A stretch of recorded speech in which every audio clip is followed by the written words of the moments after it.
différentes catégories du contrat de travail et la révision du contrat de travail. Deuxième chapitre, nous avons les conditions légales du travail. Nous avons développé la durée légale du travail, les repos hebdomadaires, les jours fériés en France, la rémunération, l'hygiène et la sécurité. Au troisième chapitre, nous avons les pouvoirs du chef d'entreprise. Au quatrième chapitre, nous avons les institutions de représentation du personnel. Et au cinquième chapitre, nous avons les conflits politiques. Nous avons aussi préparé un cas pratique et une conclusion.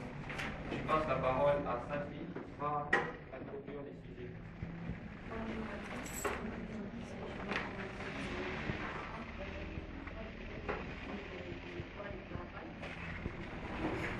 Les droits du travail sont soumis dans une processus qui régit la relation entre l'employeur et les salariés.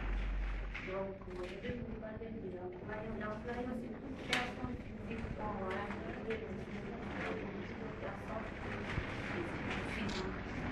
Donc, les salariés, c'est toute personne qui s'engage à exercer son activité professionnelle sous la direction de l'employeur moyennement de rémunération. Donc, je vais vous parler des sources du droit du travail. Le droit du travail a deux sources. Les sources internes qui concernent les sources étatiques, les sources conventionnelles et le contrat de travail, l'usage professionnel et la rémunération. Donc, pour les sources étatiques, c'est la Constitution, la loi, les décrets, les règlements. Les sources conventionnelles, c'est l'accord collectif entre les syndicats et les salariés, les syndicats et l'employeur. Donc, le contrat de travail, c'est l'accord collectif entre les employeurs et les salariés de déterminer les durées de travail de ces derniers. Donc, pour les jurisprudence, la relation, c'est la décision, oui, c'est la décision par le tribunal. Les sources externes concernent les conventions de l'Organisation internationale du travail, des recommandations qui invitent les États à des réformes sociales, des conventions internationaux qui s'appliquent aux États qui les ont ratifiées l'Union européenne, les traités bilatéraux passés entre la France et d'autres pays n'engagent que leur signature dans le cadre d'une réciprocité et un sujet limité. Les règlements intérieurs.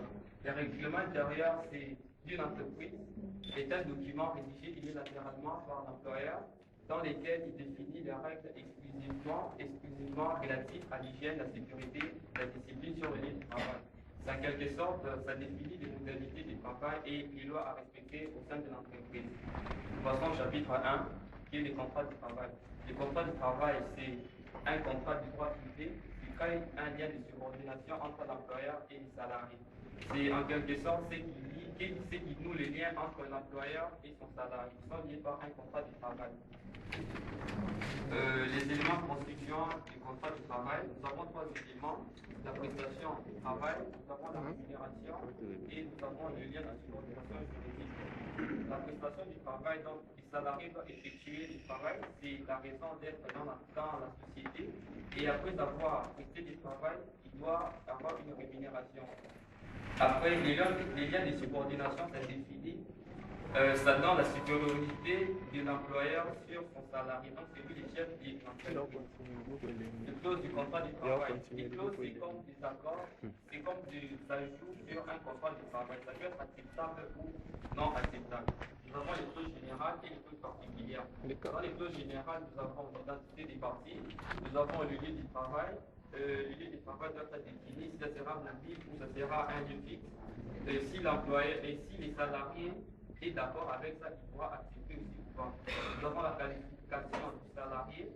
Il doit connaître ce qu'il fait dans l'entreprise, il doit connaître son poste et son rôle. La date d'embauche aussi doit être justifiée dans la cause. Nous avons plusieurs éléments, les salaires, la périodicité. Donc, les salaires doivent Ça peut être défini périodiquement, ça peut être journalier, mensuel ou annuel. La durée du travail journalier ou hebdomadaire. Les salariés et l'employeur vont s'entendre si les salariés vont travailler combien d'heures, parce que la durée légale est 35 heures. Mais dans la clause, ils peuvent conclure s'ils pourront aller au-delà des 35 heures. Les clauses particulières, nous avons la période d'essai, c'est une période pendant laquelle les deux parties sont libres de rompre leur engagement à tout moment sans aucune formalité. Donc, ils ne sont pas encore engagés, c'est comme une période juste d'essai. Les clauses de mobilité, les clauses d'exclusivité, le salarié n'a pas les droits de travailler pour un autre employeur tant qu'il est engagé dans une société. Les clauses de rémunération forfaitaire, les clauses d'objectivité, les clauses non concurrentielles, le salarié ne peut pas exercer une activité concurrente à celle de son ex-employeur. Nous avons une clause de début de formation. Je pense à ça, tu vas parler des différentes catégories de contrats de travail. Bisa. Di bom Et les contrats de travail à durée déterminée, et les contrats de non-embauche, et les contrats de travail en temps intermédiaire. Donc, pour les contrats de travail intermédiaire, il est sur les contrats qui peuvent être conclus verbalement. Donc, pour les CDD, les contrats de durée déterminée, c'est le contrat, c'est lorsque l'employeur débute directement les salariés en moyenne, directement les salariés maximum, durée maximum de 24 heures. Donc,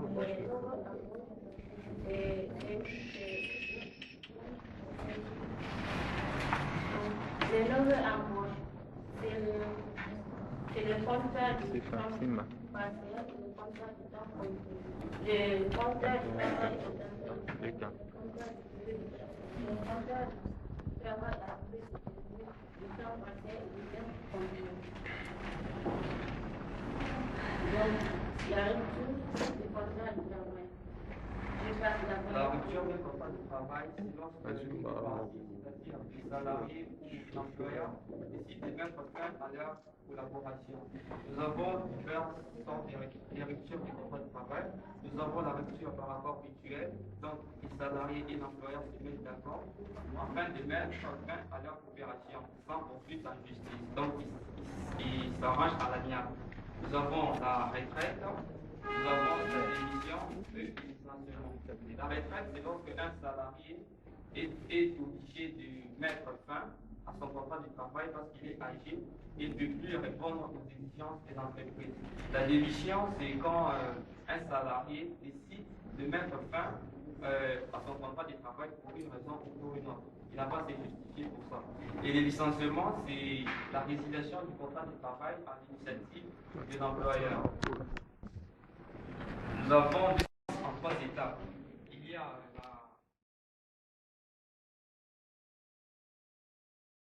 travail à l'initiative de l'employeur. Nous avons deux sortes de licenciements. Nous avons les licenciements économiques et les licenciements personnels. Le licenciement personnel, c'est lorsque le salarié est responsable de son licenciement. Ça peut être causé par une faute grave, par exemple indiscipline, ou il n'est pas apte au travail qu'il veut confier. Le licenciement pour motif économique, le salarié n'est pas responsable de son licenciement. Ça peut être l'entreprise a fait faillite, soit on veut changer d'emploi et si ça n'arrange pas, le salarié sera obligé de laisser son poste. La procédure, je vais vous expliquer la procédure du licenciement individuel. Ça se passe en trois étapes. Il y a la convocation du salarié. Après la convocation du salarié, il y a l'entretien préalable. Donc l'employeur va s'entretenir avec son salarié, essayer de voir qu'est-ce qu'il ne va pas, avoir quelques informations. Et si c'est pour une faute grave, l'employeur va donner une mise à pied à son salarié. Donc, il va pas se rendre au lieu de service pendant un moment. Et après cette procédure-là vient la notification du licenciement dans laquelle il va relever toutes les charges prises contre son salarié. Nous passons au chapitre 2, qui est les conditions légales du travail.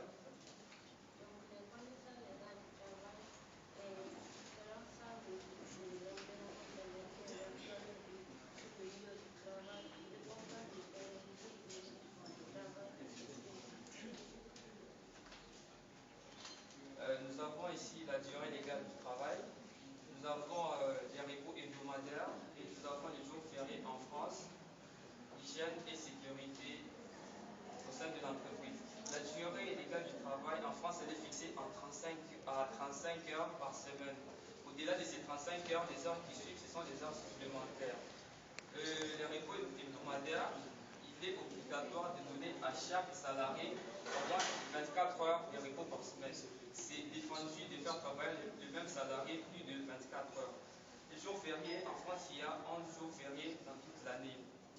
Mais les jours fériés ne sont pas obligatoires dans toutes les entreprises. Seuls les 1er mai, qui est obligatoire dans toutes les sociétés.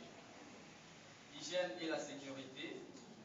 L'employeur doit veiller à ce que ses salariés soient en sécurité, tant moralement et physiquement. Il doit mettre des mesures nécessaires. Il doit adapter le travail à l'homme en remplaçant les machines, en mettant toujours à jour en étant toujours à la page de la technologie. Les salariés aussi, ils doivent veiller à sa sécurité lui-même. Il doit respecter les dispositifs qui sont mis à sa disposition pour être protégé. La rémunération, c'est la contrepartie du travail effectué. Quand un salarié effectue son travail, c'est normal qu'il soit rémunéré. Bon, pourquoi tu passes à la pratique?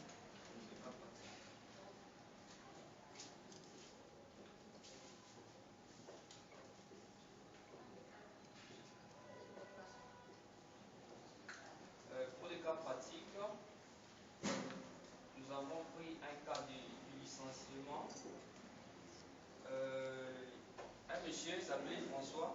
Il est engagé dans une société, la société s'appelle Naga, en 2006. Et alors? Monsieur François a été engagé dans la société Naga en 2006 en tant que chef d'équipe. En 2007, il a décidé d'aller vivre au domicile familial qui était un peu loin du lieu du travail. Et cela ne lui permettait plus d'arriver à l'heure à son travail. Il a commencé à accumuler des retards. L'employeur a remarqué cela. Il a convoqué pour la première fois, mais le monsieur a refusé. Il a refusé de répondre à la convocation de son employeur. En plus de cela, il a commencé à faire beaucoup de dégâts dans l'entreprise. Il s'est comporté très mal. Un jour, pendant qu'ils étaient en pause, il s'est retiré de la société pour revenir quelques minutes après ivre. Ses collègues ont remarqué cela. Ils ont refusé l'accès dans l'entreprise parce qu'il y avait une machine qui pourrait être dangereuse en cas de mauvaise manipulation. Le directeur a été saisi encore de la situation. Il a convoqué une deuxième fois à l'entretien préalable. Et pendant cet entretien, il lui a posé des questions pour savoir ce qui s'est passé. Le monsieur n'était pas convaincant. Il lui a donné une mise à pied. Le monsieur ne pouvait plus se rendre au lieu du travail pendant un moment. Après cela, l'employeur a convoqué le conseil de discipline parce que leur convention collective exige de passer par le conseil de discipline avant de prendre une décision de licenciement. Le conseil de discipline a prouvé que le monsieur était trop indiscipliné et ne pouvait plus rester dans la société. L'employeur l'a convoqué alors et il a licencié. M. François ne pourra pas bénéficier d'aucune indemnité car l'article 1234 par l'alinéa 5 précise que la faute grave est privative de toute indemnité. Pour conclure les cas pratiques, nous allons essayer de relever les fautes commises par M. François. Premièrement, il a commencé à cumuler les retards. C'est interdit par les règlements intérieurs. Deuxièmement, il a refusé de répondre à la convocation de son employeur. C'est considéré comme l'indiscipline. Il est revenu ivre à l'atelier, ce qui a compromis la sécurité de ses camarades et lui-même. Après, il avait eu des problèmes avec ses équipes. Donc, nous retenons qu'il a fait une faute grave. Pour les directeurs, il a convoqué la première fois, il a convoqué la deuxième fois, il a eu des informations, il a donné une mise à pied, il a convoqué les conseils de discipline selon leur convention collective, et enfin, il a donné des licenciements. Donc ça, on va finir cette partie. Nous constatons que les directeurs a respecté les statuts d'interruption d'enseignement et a appliqué l'article légalisé par le contrat. Monsieur François Simon reste dans les disciplines et sera soumis à la décision de son directeur. Il ne pourra bénéficier d'aucun préavis et aucune indemnité, car l'article L12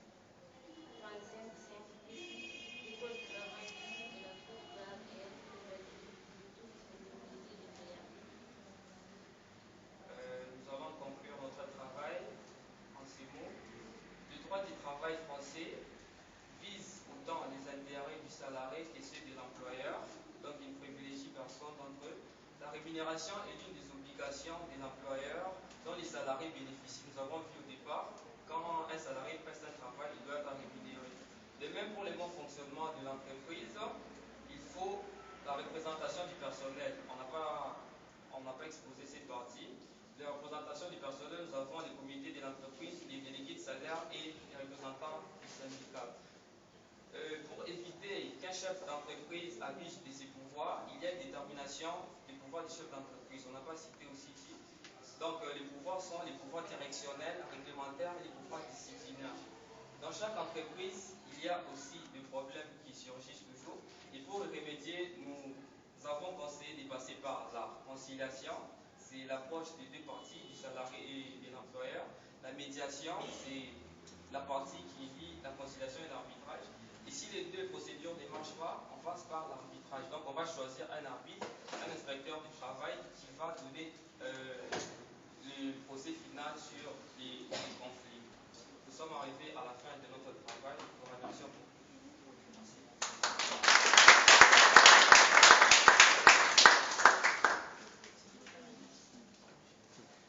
Merci Popol. Donc pour le travail, pour la présentation sur VAR, donc c'était bien fait.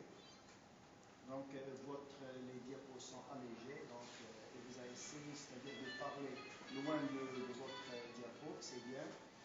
Le travail, donc je le dis, mais il y a quelque chose, c'est-à-dire dans le binôme qui ne va pas. Donc est-ce que c'est Popol ou bien c'est les deux, bien je ne sais pas. Donc Pour le binôme, oui. C'est des pas francophones comme moi, donc elle a eu des problèmes de langage. C'est pour ça que j'essaie de les bouger. Oui. Il y a aussi, donc, c'est ce que j'ai à dire, peut-être pour cela. Donc c'était bien, sauf pour la lecture de la conclusion de la pratique, donc c'était écrit, tu aurais dû faire, c'est-à-dire pareil pour toutes les vignettes, mais à la fin, toute la conclusion, c'est déjà dans la vignette. Grosso modo, c'est bien. Merci, je vous félicite. Oui, merci monsieur. Alors, mademoiselle, monsieur, bonjour. Je vous remercie pour la qualité de votre présentation. J'ai compris la différence entre les deux présentations. C'était dû à un problème de langue et aussi un petit problème de timidité de la part de votre camarade. La remarque que j'ai à vous porter concerne les fautes d'orthographe que vous avez sur votre travail. Malheureusement, il est bourré de fautes. Et la première et la plus flagrante qui tape à l'œil, c'est ça. Les éléments du droit de travail en France. France, c'est un nom propre. Logiquement, il doit être en majuscule. On ne peut pas se permettre d'écrire en minuscule. Alors, deuxième remarque, s'il vous plaît, si vous me le permettez, c'est par rapport à votre cas pratique. On ne présente jamais un cas pratique de la sorte. Vous avez cité le cas d'une entreprise. Vous auriez dû logiquement commencer par faire une présentation générale de l'entreprise. C'est comme ça qu'on fait. Le secteur d'activité, le conseil administratif, etc., le capital, la structure juridique, tout ça. Après, vous intégrez le cas qui vous concerne. D'accord? Alors, dans le cas pratique, d'après ce que j'ai constaté, vous avez uniquement cité le problème de la discipline du monsieur au niveau de l'entreprise.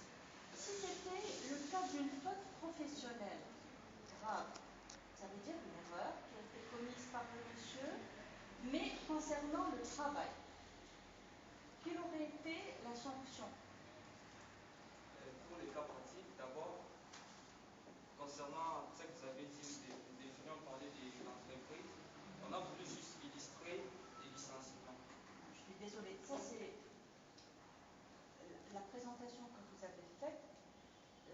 Logiquement, on l'accepte au niveau d'un cours. On veut minimiser le nombre d'informations pour vous permettre de retenir l'essentiel. Mais dans un mémoire académique, on doit faire une bonne présentation. D'accord?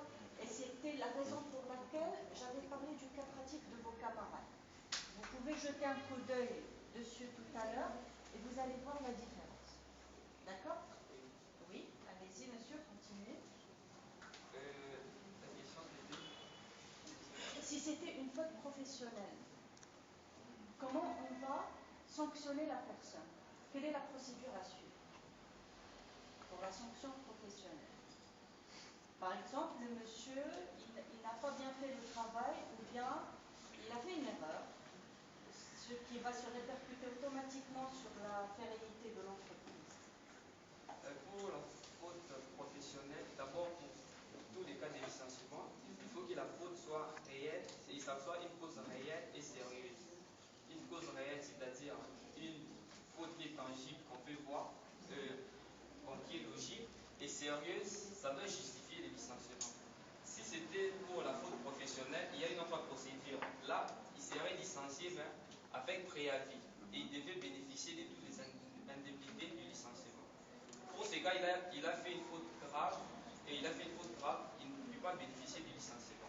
Il a été licencié juste comme ça et il a quitté le service. Et pour calculer les indemnités de licenciement, comment on fait normalement? Merci. Oui. Comment on fait? Quelle est la démarche à suivre? Ou le principe à respecter? Safiatou? C'est pas grave, laisse-le. C'est pas grave.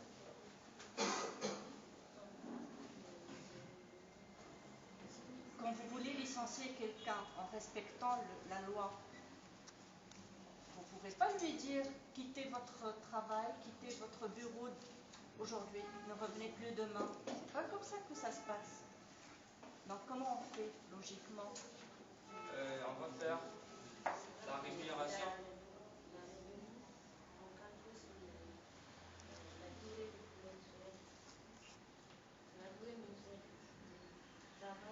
On divisait par tous les métiers aussi du travail. Alors, ça c'est pour le calcul de l'indemnité. Et on ne lui donne pas de préavis? Si, il va bénéficier d'un préavis. De combien de jours?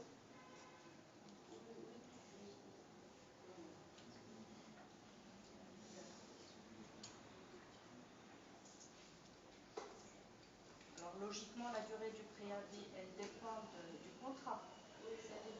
Mais dans la plupart des cas, on donne un préavis de combien?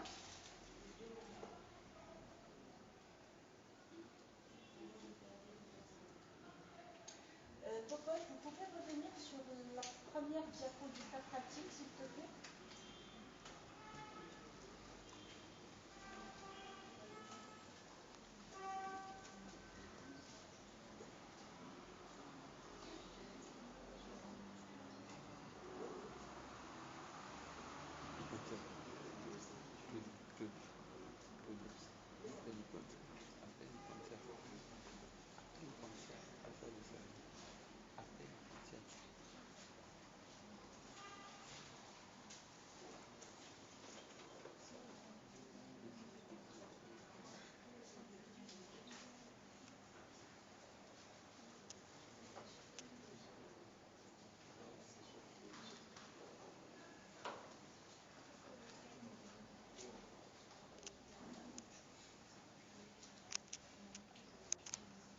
La deuxième ligne,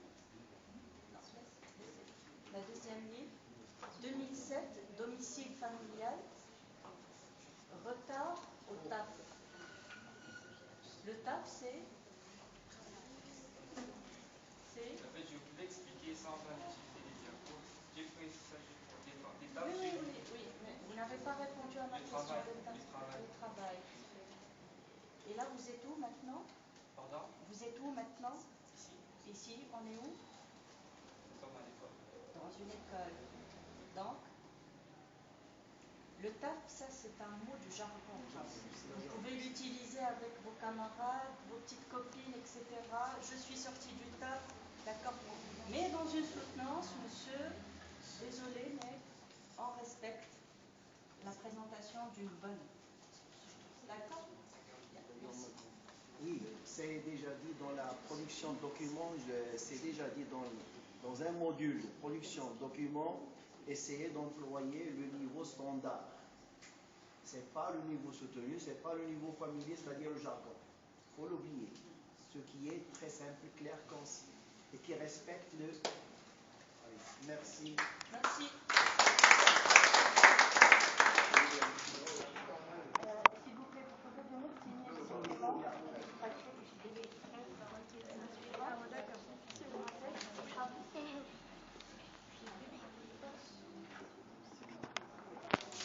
Sakinga natalesika na banda e basali na Nzambe balobesika babanda e lolenge Nzambe alokotaki bango e soki nalobi natanga bakomo e sakinga natalesika na banda e basali na Nzambe balobesika babanda e lolenge Nzambe alokotaki bango e soki nalobi natanga bakomo e lolenge tobunda na evanjile e na makolo yawe o nzoto yume otale o lanja komba iseyana oye yotuambola o tosokwe bauli nkumolongo e maninga tuenjele esikenu makizo lasani ya sonda peke o nenjele nekinkolo walu e